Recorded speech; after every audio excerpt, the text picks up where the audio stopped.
Salam, necəsiz? Salam, çox sağ olun. Siz necəsiniz? Təşəkkür edirəm, yaxşıyam. Özünüz təqdim edə bilərsiniz? Təbii ki, İsayeva Şəfaqət 1997-ci ildə Şəki şəhərində anadan olmuşam. 17 yaşımdan sonra Bakı şəhərində yaşayıram. Orta təhsilliyəm. Əngəliniz nə vaxtdan yaranıb? Əngəlliyim 12 yaşımdan yaranıb.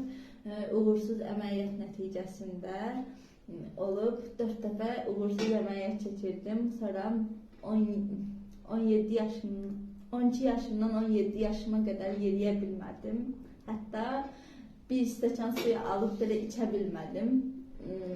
Yəni bir sözlə valideynlərimə çox ehtiyacım oldu. 17 yaşımdan sonra anamın sayəsində və Allahın möcüzəsi sayəsində ayağa qalxdım. Çox şükürlər olsun. Bu gücü Allah sənə veribsə, bizim deyə bir şey yoxdur. Və bu əngəlinin sənə yəni faydaları və zərərləri nədir?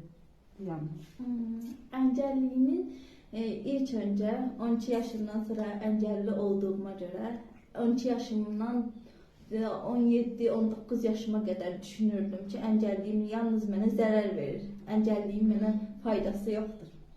19 yaşımda Ramanın kurslarına qatıldım. Orada kurslarda iştirak elədim. Könüllü olaraq fəaliyyət göstərdim başqa layihələrdə.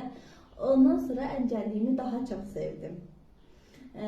Yəni fikirlərim tamamilə dəyişdi. Zərərliyim yalnız öz-özümə verdim. Yəni əngəlliyim mənə zərəri yox idi. Yalnız negativ düşüncələrlə, özümə qapanmaqla zərərliyini yalnız öz-özümə verdim. Yoxsa mənim əngəlliyim mənə zərər deyildi. Aslında çox gözəl fikirlərdir. Təbrik edirəm sizi. Bu qədər yəni çətinliyə rəğmən bu qədər güclü olmanız çox gözəl bir hissdir. Və buradan əngəlli insanlara nə demək istəyirsiniz?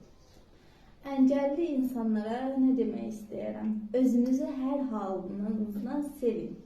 Ətrafdan sizi sevməyinizi gözləməyin. Özünüzü sevin. Ətrafa önəm verməyin. Yalnız öz dəyərinizi özünüz bilin. Mən sizə çox təşəkkür edirəm ki, bizə bu gözəl sifarişləri verdiniz. Çox sağ olun. Siz sağ olun.